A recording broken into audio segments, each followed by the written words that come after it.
What is happening, gang? It's your boy Retro back again with another reaction video. Yeah. Today we got another huge update. I know you guys can probably already tell that it is going down. Just by that title alone, you guys are definitely gonna want to check this one out. Guys, we got the ex-CIA agent, now Senator Elissa Slotkin, finding herself in a world of trouble as Trump now blames her dangerous rhetoric for the Afghan attack on 2 National Guardsmen in Washington, D.C. and is calling for her resignation. Guys, I'm excited to get into this one, so we're gonna hop straight into it. All I ask is that you guys please hit that like button, hit that subscribe button, and without further ado, let's hop straight into it, folks. Check this one out. The other guardsman, of course, we still have hope. He's still in critical condition. We are doing everything we can to assist his family and to make sure that they have everything they need during this difficult time for them. We are all praying for Andrew Wolf, again, a 24-year-old taken by total surprise by an individual who made the decision to take a life on Thanksgiving Eve. He did not have that right, and the United States government will prove that. All right, folks, this is truly a sad tragedy we've seen unfold in Washington, D.C. just last week with an illegal Afghan immigrant attacking 2 National Guardsmen 1 mile away from the White House. But one thing I will say is the response to this tragedy has been incredible. Support outpour from all over the country. We got this one right here. Beautiful. Members of the National Guard were spotted praying together outside the D.C. hospital where their fellow soldiers are fighting for their lives. Keep praying for a miracle here. Yes, thank you, Lord. Please watch over these folks.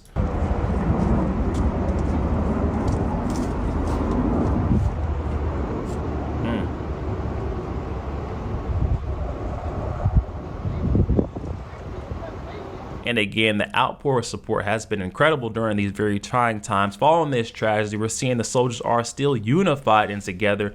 Finding peace through strength is the only way that we're going to get through this one. But I want to flip over to a little bit more of a sad note. This one coming from Judge Janine Pirro here on X. She's tweeting out saying, "Our hearts and prayers go out to the family of the 20-year-old Sarah Beckstrom of the National Guard, a hero who volunteered to serve D.C. on Thanksgiving for the people she never met and gave the ultimate sacrifice. May she rest in peace.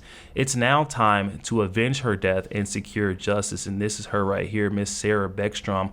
Oh my goodness, she was just 20 years old, folks. This is something that cannot happen. And again, while we continue to say these loonies on the left need to stop with their demonization of our soldiers, the men and women who put their lives on the line every single day to protect our beautiful country, this has to stop. Now, Judge Janine is not keeping quiet on this tragedy that unfolded in D.C. She is absolutely going off, saying that they're going to demand, they're going to seek justice to the fullest extent and make sure this psychopath pays for his crimes. Are we going to see an escalation in charges? Oh, there's no question. First of all, our hearts go out and our thoughts and prayers go out to the family of a beautiful 20-year-old Sarah Beckstrom who answered the call to serve her nation. And she volunteered, and she ended up being shot ambush style on the cold streets of Washington, D.C. By an individual who will now be charged with murder in the first degree. There are certainly many more charges to come, but we are upgrading the initial charges of assault to murder in the first degree. And we are hoping that the more information we can get and the more investigation that is going on 24/7 now, around the clock in Washington, the more we will find out about what actually happened in terms of this individual even being in this country and being in a position to ambush and shoot down an innocent young woman who was doing her duty to the people of this country. Judge Janine, as usual, not mincing her words whatsoever when she described the punishment that will come for this animal that launched the attack on 2 National Guardsmen in Washington, D.C., saying that she's going to be seeking the maximum penalty in this case. And all I could think when I hear about tragedies like these, or it was completely avoidable. We did not have to have this attack on our lovely men and women that serve and protect our country.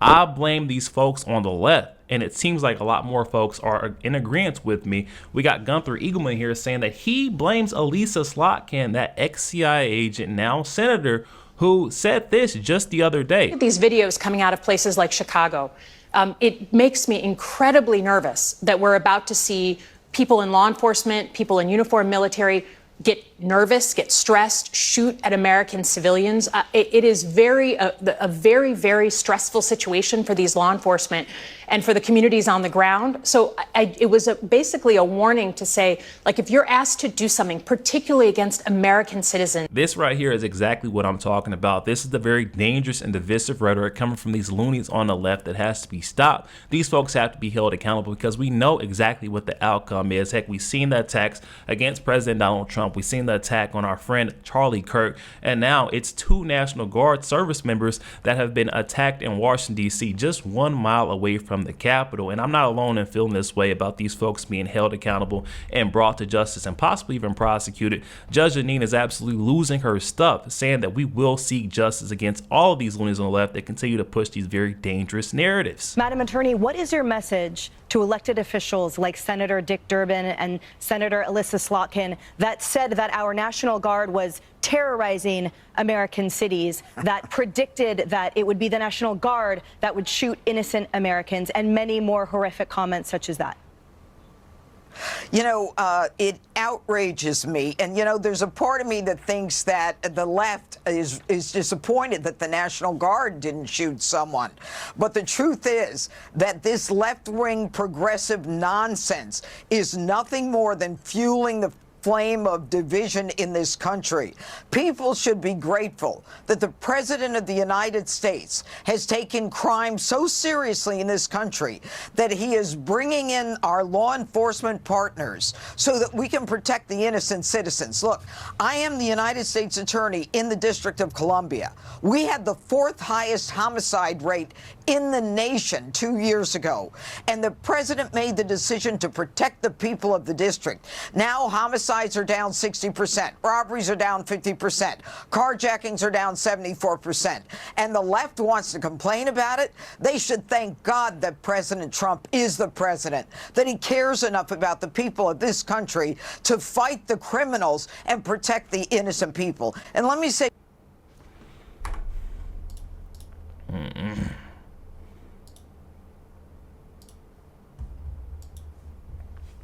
Judge Jeanine is exactly right in saying President Donald Trump cares so much to deploy our National Guardsmen, our troops, to help our law enforcement agents on the streets to clean up crime in those crime-infested places like Washington, D.C., like what we've seen in Chicago, Illinois, what we've seen in Los Angeles. President Trump is just doing what a true leader does. I don't understand why folks are so upset with the movement, the operation that he's been carrying out, because it's been working. It's been proven to work. And if you're not a criminal, you're an innocent civilian, you should not have any problem with this whatsoever. You're not committing a crime, you're not getting away or trying to assault these agents or our troops. You won't have any problem. So these folks need to stand out of the way. And Judge Jeanine did not stop there. She then took to a press conference and said that folks need to just stop blaming President Trump. With the president believing that the National Guard members should not even have been there if it were not for the executive order. Well, I don't even want to talk about whether they should have been there. We ought to kiss the ground and thank God that the president said it's time to bring in more law enforcement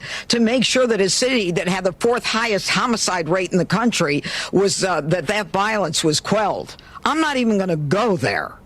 Judge Jeanine clearing the air for these Trump deranged leftists that continue to blame him and believe he's the answer for all of their problems. I mean, they blame him for everything. Their car breaks down, catches a flat on the E-way. They're blaming President Donald Trump. Their sink gets stopped up at home. They're blaming President Donald Trump. They need to get a grip. He is not the reason why all these tragedies keep taking place. You need to take a look in the mirror. And as for those who continue to say that the National Guard's men and women should not have been deployed on Thanksgiving Day, yeah, you're right. They shouldn't have been there. If folks were actually stepping up and doing their jobs and protecting the civilians the way they should have never been there. But President Trump seen a need, and again, a crime-infested city. He said, hey, we got to make a complete turnaround, and you could see that this was needed. And I think we can go all the way back to the Biden administration that allowed these folks in the first place and say, hey, yeah, the National Guardsmen wouldn't have been there if President Joe Biden would have did his job and secured the borders and not granted immigration status for all these Afghan immigrants. It didn't make any sense whatsoever. But you already know President Donald Trump didn't keep quiet on this situation either. He's absolutely losing it his latest appearance. Why do you blame the Biden administration? Because they let him in. Are you stupid? Are you a stupid person? Because they came on a plane along with thousands of other people that shouldn't be here, and you're just asking questions because you're a stupid person. And there's a law passed that it's almost impossible not to get them out. You can't get them out once they come in. And they came in, and they were unvetted, they were unchecked, there were many of them, and they came in on big planes, and it was disgraceful. And if you look, you'll see there was a law passed. It makes it almost impossible not to let them in, not to certify them, so to speak, once they come in. And they came in, and they shouldn't have come in. And frankly, the whole thing was a mess. The whole Afghanistan situation was a mess. It should have never taken place. If we're going to go out, and we would have gone out because I had everybody ready to go, we were going to go out with strength and dignity and precision, and we would have left from Bagram, and we would have kept Bagram, by the way, because of its very close relationship to China and where they make their missiles. But when you let the people come in by the thousands and thousands and thousands, they made a terrible mistake. But they were incompetent, yeah. Yo, there we have it, guys. Oh my goodness. President Donald Trump with a very valid point there at the end, saying, yeah, we can place a lot of this blame on President Joe Biden, his failed administration, because not only did they leave our southern and northern borders wide open, but they also allowed these Afghan immigrants into our country. And that's exactly what led up to this. But again, I think we can place a lot of the blame on these loonies on the left. They're very dangerous and divisive narratives that they continue to push. It doesn't make sense why these folks haven't been stopped in their tracks just yet. But it looks like President Trump is gearing up for a sweet surprise for these folks, because that's what it's going to take. It's going to take for us to finally say, hey, put my foot down. Enough is enough. Hold one of these loonies on the left accountable. I think we start with Elissa, Slotkin, just to set the tone. You have to set the tone some way so that it kind of deters these loonies from to continue to push these kind of rhetorics and dangerous narratives on folks that don't even deserve it. These are the men and women that are serving, protecting our country, putting their lives on the line every single day, away from their families on holidays, but yet you want to paint them out to be the villain. This has to stop right here. I'm all in favor of President Donald Trump. Go ahead, prosecute that first one. Elissa, Slotkin, AOC, any of them, the seditious six, it does not matter. You set the tone right there, and I think this will stop very soon, guys. But definitely hop in that comment section. Comments are open, and I'm excited to hear what you guys are thinking on this one. Also, make sure you guys please hit that like button, hit that subscribe button. If you'd enjoy more content like this, we'll catch you guys on the next week.